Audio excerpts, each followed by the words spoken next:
In working your way up to being a director, did you have a mentor uh, whose advice or whose example you followed? Well, I don't know if I did or not. There were so many guys that I totally respected. By that time, I was really watching a lot of directors, both in films and television. And one man that I chased for many, many years was Billy Wilder in motion pictures. And whenever I had a free moment, if he was shooting a picture, I always got to know him because I asked him if he wanted to volunteer to carry Cokes or be his gopher, and he laughed. He said, "Why?" I said, "I'll volunteer just to hang around." And he said, "Come down." So used to go down and watch Billy Wilder whenever I had a day off or a short, just to watch the a genius work. What was it about him that you admired so much? Every picture he made, I just thought was impeccable. And his comedy touch was so magical to me, and his writing was beyond. So he was a man that I literally put him up on a pedestal. And I always thought someday, God, wouldn't it be nice to become a Billy Wilder? Well, you quickly learn there's only one Billy Wilder, and I certainly never even could hope to ever achieve what he did. That was in film. Television, there were a lot of directors I had great respect for.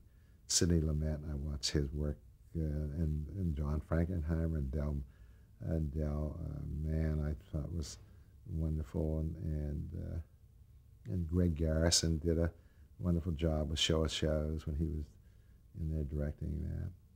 Many of the people that I interviewed during that time seemed to me to be seeing television as a way to motion pictures, that this was just a step along their career where they would eventually wind up in the motion picture business. Was that your idea as well? I think so.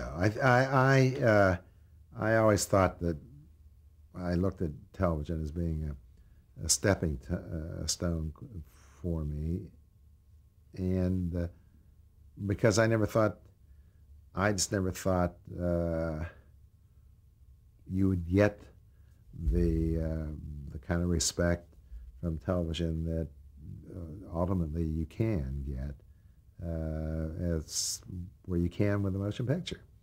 At that time, I thought the only way you really can is you thought about all the great motion picture directors. I could tell you all of them, but I couldn't name more than 7 or 8 or television, but I could sit here right now and probably during that period give you 25 motion picture directors from Otto Preminger up and down, however you wish to look at that, that I respected, that I thought was good. So I think, to simplify, I think you're right. I do believe that I probably hoped to someday do. I know that I consciously turned down. I would never do a movie of the week. They didn't have movie of the week, but I would never do an hour show, like a review. They asked me, why don't you do 2 or 3 shows during the year, an hour show, Wagon Train or wherever those are. And I stayed away from them because I never wanted to be known as having done an hour film show, because I was saving that to do a motion picture someday. So I could always say, well, I come from live television. I've done this kind of show, but no, I've never done an hour film. Picking up on your television career, how did you come together with George Gobel? Where did you find George Gobel? Well, George Gobel, this again was brought. In those days, the network controlled almost the whole thing. It was networks and sponsors, as we know, advertiser had. So the network, and I'm not sure who that was from the network. It could have been, God, I can't think of his name. Fred Weil at NBC had seen this young comic that reminded him of Will Rogers in Chicago. He said he plays the guitar, he's folksy, he talks down home, and he's very funny. So He wanted us to go. He asked me to go. He asked Hal Cantor. Explain who Hal Cantor Hal is. Cantor, who ended up writing and producing George Gobel, and he's one of the most gifted, one of the most gifted comedy writers I know, and everybody knows in the business. We went to Chicago to hear George Gobel. And we heard this little man came out and sat down and played the guitar and told folks and he was wonderful. And where was this that this took place? at some club that he was working in Chicago. I don't even remember the club. He had not been on television. No, not at all. Little Georgie Gobel, little Lonesome George, we called him, because he looked like a little. You wanted to hug him and say, "Oh, no, come on, nobody's going to hurt you." And we all thought he was just great. And then we came back, and Hal came up with a format for the show, which was his, kind of an Our Town format. And then we decided, let's do Our Town. He's a perfect guy that'll take us through. And it was the first show that made no bones that it was a television show. He would say to the audience, a funny thing happened to myself with Alice, his wife. He'd say, I was in the kitchen and I wanted well, wait a minute, let me show you this. He said, would you open up the curtain? And the curtain would open up, and there was Alice in the kitchen. The camera would move in with him, and he'd walk back, and we'd play that moment. And then he'd turn around and he'd walk back out, and the curtain would close behind him. He said, well, that's the way it was. So you can see that. Well, that was a wonderful format because we never had to write a blackout. He strolled in and he strolled out. We could do our show going through. We never had to write like you have to do for most comedies. How do you get out of the sketch? How do you get a finish? That's always the most difficult. Everything going along fine, but how do we wrap it up? Here we could wrap it up by just strolling out and say, well, that's the way it was. I told her she shouldn't have done that, but she did. And we'd move on, and that was kind of Hal Cantor's genius on that show, and he became the hottest thing almost overnight. Gobel did. Yeah. Was he a talented performer? Very, very talented. What was his talent? His sense of timing was great. He had a unique sense of timing. He had a perfect way to phrase. He could take a written word and he'd change it just enough for his own style to not hurt the joke, but certainly give it a little twist that was just perfect. He had that little pixie, looked like a little bad boy. Somebody walked by him. It was the girl. He made just reach over to try to pat her rear end. He had that little pixie thing that the audience loved in him, little bad boy, and they believed him. He had that unique thing that television needs. He could jump across that lens, and they believed this man. They liked him. They genuinely liked him. They took him as for what he was, and that's what he was. He was that kind of man. The problem with poor George, and why he died early in life was he couldn't. The pressure was terrible. I can remember we would do a monologue, which he loved, and we'd rehearse the monologue, and his eyes would. He couldn't wait to do that monologue on Saturday night. The show went on Saturday night, and then he didn't get the laugh at a moment where he thought he was going to get that laugh. And we didn't have a laugh track or anything. We just had a line, and you could just see go boing, boing, boing. He would start to. You could see the blotches coming out over his face, and sometimes by the end of the commercial, his whole face was just raw from. Not commercial. At the end of the monologue, it was raw from the pressure got to him, and particularly when he couldn't wait for the line, and for whatever reason, a lot of times the audience don't laugh at where you think they're going to laugh. They did. We would all be much happier. They didn't, and it just went to him. And so what would happen is that at the end of that monologue, as he came around the back of the set during the commercial, the prop man was always waiting there, and he'd hand him a paper cup, which happened to be filled with whatever it was filled with, but it certainly wasn't good for him. And I think he became drinking from the pressure, and that's what started him going. That this did not affect his performance? No, I didn't drink that much, but you knew that he took that one little belt, maybe two belts during the show to get him through it. There were a number of sayings on the show that became national catchphrases. Yeah. Do you recall some of those? Here's a show, and there I am. I can't. Geez, isn't that awful? I can remember so many of that. Dirty Bird. He was the first one. I'll be a dirty bird. That was one that kind of caught you, Dirty Bird. Was this done intentionally? Did you expect that it would catch on, or was it just coincidental? No, I think it got such a big laugh that he would do it. We'd write it in a second time, a third time. Before long, there were some. His phrases became.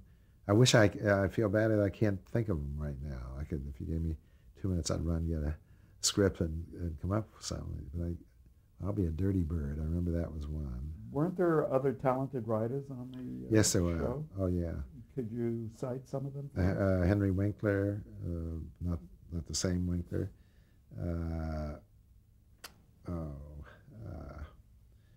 Everett Greenbaum, who was a wonderful writer, who ended up writing Mr. Peepers. Everett Greenbaum was on. I think how. I can't think of that one. He moved to Australia, and I can't think of his name. But anyway, this was an overnight sensation. This overnight, it hit as big as any show I can remember. Within 3 episodes, and we were on at 10 o'clock at night on Saturday night. I believe it was 10 o'clock at night. We did the picture. We did the show at 7 here. Yeah, it was 10 o'clock back east. 10 o'clock at night. I know that within 3 shows, he was like in the top 5 from that point on. He jumped through the roof right away. And he had pretty perky Peggy King and John Scott Trotter, who used to play with Bing Crosby, with our musical leader. And Jeff Donnell was on the show. She was Alice, was she not? She was Alice, Jeff Donnell was. And so what did the program end eventually? Was it a competition that the other networks threw against it? I think so. And then what happened? It had about a 4-year run, I think, maybe 3 or 4. Then they moved. I had left the show by then. I left, and then they had they did an hour show. They put George into a format of doing an hour show that he alternated with somebody. I think it could have been Eddie Fisher. I don't even remember. And I don't. He was being surrounded by a big show was not George Goble. His was a very intimate, small family show. But you were already gone from the show, and where did you? Well, I've always gone by. I've never worked on a show more than 2 years. At that time, I always thought I've made my contribution in 2 years. I've learned what I had to learn, or I've given what I've had to give, and I've moved on. So I've never stayed with a show more than 2 years ever, until later on in my life where I was able to own a show. But the shows where I was hired to come in and direct or produce, 2 years is it. So I moved on from there to, I was still doing, I think, Tony Martin at that time. I moved on to Ernie Ford. Ernie Ford was going on nighttime, Tennessee Ernie Ford show on Thursday night. And I thought it was a big challenge because we were going against Playhouse 90. We were going up, straight up against CBS with Playhouse 90. And here I was with this kind of cowboy hillbilly. That's good counter programming. So yeah, and everybody used to kid me, say, nobody's going to watch this show. Well, as we know, as history proved out, there was another guy who just went through the roof, and we decimated Playhouse 90. I mean, they went to like about a 7 share, and we were doing 35 shares. And I remember with Ernie Ford. You did a variety show with Ernie Ford. We did a guest shot on it, and we always wrote a sketch for the guest. He sang, had a wonderful voice, And we had a big vocal group, the Voices of Walter Schumann, which we used as a vocal group that more than just a vocal group. They became personalities in the show, this whole group. We took them and molded them into, and they did wonderful things. Walter Schumann was a very gifted writer, as you know. And Ernie had that unique country feel that everybody loved. He nailed the whole cross-section, the Midwest, and where the numbers were not huge in the cities, the rest, once you got outside of New York and L.A., he was just gigantic. And he was perfect foil for comedy, because you had this guy who was kind of a country guy, and he basically wasn't that at all in person, even though he had a Tennessee accent. He was anything but country. He was not a country bumpkin, nor would he play that, but he played enough that he could play the kind of guy who put him up against Douglas Fairbanks Jr., for example. I remember we had him on as a guest. He was a perfect foil to do a spot with Doug Fairbanks, a sketch where he comes in playing. Who were some of the other guests that you recall? We had them all. They all, by the time it was over, we had everybody from Steve Allen, who was on, to Aldo Ray, to Jimmy Stewart, to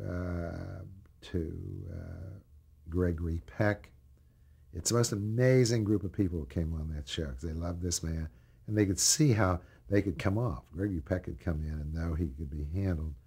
And we had probably the most, I would say, the best writing staff ever put together for a comedy show. Who were some of them? That was Danny Arnold, Norman Lear, and Roland Kibbe. I put all three of those guys on the show. They were all, well, you couldn't miss with these three guys. We'd sit on Monday night, the three of us, the three writers and myself, and we'd do the show every Monday night. By 5 a.m, we were done. I never had an experience like that. And I then learned, after all those years, that you can forget everything if you don't have the writers. If you don't have the writers, you can go through a lot of pain in television very quickly, because that's what it's about. But those are three very different personalities. They were very different, but it worked absolutely great, because what would happen would be, if we were doing a sketch that was unique that Danny thought he could write, we'd let him take the pass at writing that. Then Norman would do the monologue, and then Kibbe would do some other spot, and then we would shuffle and put it all together and polish each other's. And it was one of those three guys that fit terrifically well. Because you're right, I don't know how much you know about Roland Kibbe. I don't know him very well, no. Well, Roland Kibbe he wrote for Fred Allen's radio show. He was one of Nat Hiken. He was a partner with Nat Hiken on so you can imagine the sophistication that Roland Kibbe had. And you put Danny Arnold, who had not really written at that time. Danny Arnold was with Martin and Lewis, and he wrote part of the Martin Lewis, very little, and then he played in sketches. He was an actor, Danny. He grew up in television later on. Was he already a perfectionist? Oh yeah, yeah. He was very much, not as bad as when he had his show. Then he really became a perfectionist. But he would drive you crazy on a few ands, ifs, and buts. And then you had Norman, who had this vast experience with Martin Lewis. So we had, in those days, when you had experience, if you wrote 4 or 5 years, you were an old timer. God, television was only 6 or 7 years old. Really turning out that kind of shows. So they were just great. The three guys were great, and I think that's one of the reasons this show was uniquely funny, and then he could turn around at the end, Ernie Ford, and he'd sing a hymn, Closer Walk to Thee, or whatever it was. So we had every Bible Belt human being in the world besides, the ones that maybe wouldn't watch this kind of a show would tune in just to hear him do his hymn. Wasn't there something ironic about three, including yourself, 4 urbane guys working on a show that appealed to the middle of the country? Yeah, it was. It really was. You know, when I think about it, you say, why these three guys writing the kind of pea picking humor we used to call it. You know. And Ernie would say, and I finally had to teach Ernie this, and I learned this later on in life myself, working with Jack Benny and some of the other greats. But I finally said to Ernie, if you have a press review, Ernie would say, well, I did nothing. All I did is just put on my blue suit and came out here in front of the camera. And I said, geez, here we got three Jewish men writing with the typewriters. We're all standing there spending all night long. And you're telling me you changed your blue suit. Don't you think you may mention that you got three guys somewhere stashed behind a door writing this material for you? Well, you know, but I never think about that. I know you know, but I said, these guys now don't want to work for you because the running gag came as in the middle of the night and we couldn't come up with a line. Well, all I did is just change my blue suit. We'd say to Ernie, you know, so here's what I'm going to do for you. From now on, I'm going to give you the script when we can't think of the lines, and you just change your blue suit and put the line in. And I think he finally got the message that maybe you ought to pay a little credit to the writers. You work with so many diverse personalities, in front of the camera personalities. What was your philosophy about working with talent? You had to get along with them, and they were very different. Did you have a certain style in working with them? I don't know. Did you change with each personality? I think you have to. You change somewhat because some people need a boost. They need support. Others don't want support. Some you have to encourage to get them to contribute what they should really be able to. You take the best of their. You know, so I think you deal with everyone differently. I certainly do as I got older, and started to work with. You know, I dealt differently with performers, but you know, in television,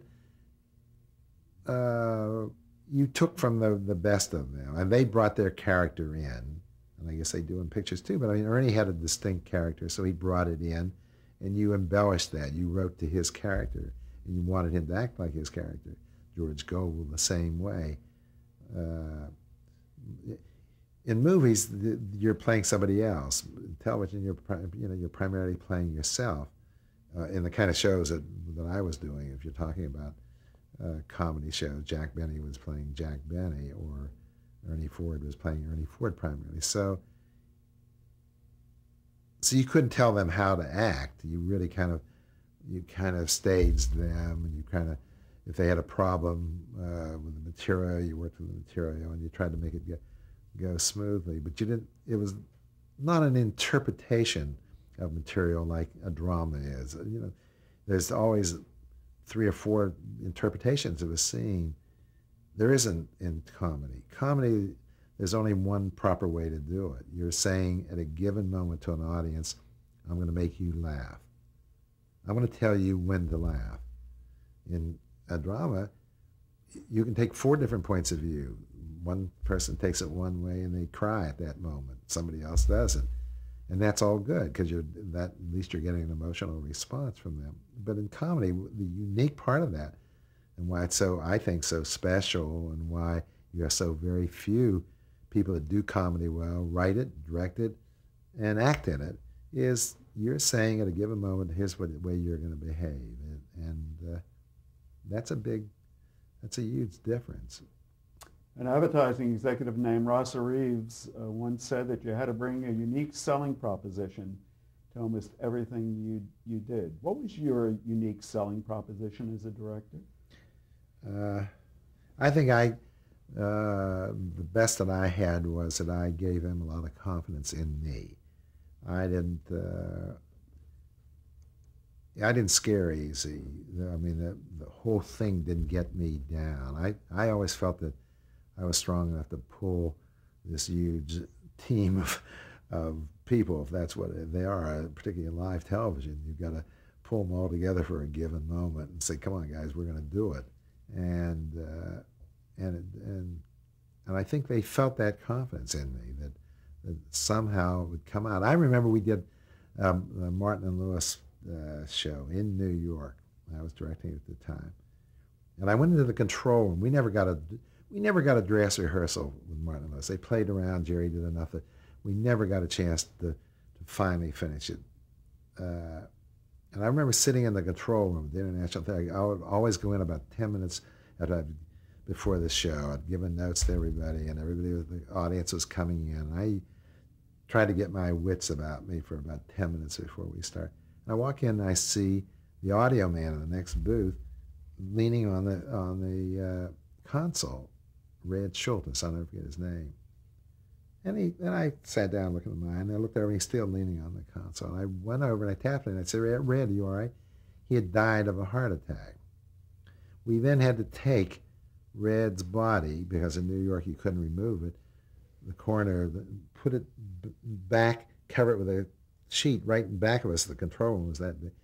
And if you can imagine doing a show that had 3 microphone booms, it had sound on film, it had 10 microphones in an orchestra, you had audience microphones, you had announcer microphones, you had sound on film fader. So all these had to be turned on at the right time. If you went into the commercial, you had to put the film sound on and cut the whole studio off. If you went for a laugh, you had to reach for that audience laugh. You had to keep booms out of pictures. You had to do all the enormous job. I've always thought the audio job may be the most difficult job in live television. And here we put somebody sitting down in that spot who's never had even a rehearsal, has no idea. He just sees marked on the thing, that's an orchestra.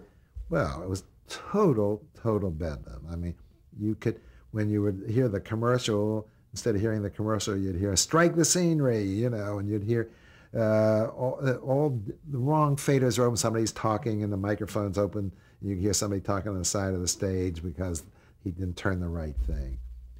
And I thought about that afterwards. There were a lot of ways that one could have dealt with that. I just thought, that's live television. Unfortunately, this poor man went right before the show was going to go on. And we had a couple things. You either hold up a card and say, we can't do the show, or for better or worse, you go through it. Now, I certainly was not proud of that show. And I know Dean and Jerry were so upset with it that we tried to do a second show instead of the delayed one for the coast. But I couldn't even get the show together to do it again for the coast because it would take more time. There's no guy who could sit in that chair in 2 hours and figure out how to do it. You had to be there for 2 days of rehearsal and figure out what the hell is happening. I think I exuded that kind of feeling to people. I never let myself get down, nor my blood pressure to get up too high, even though I did go up a few times. We have to pause here for a moment.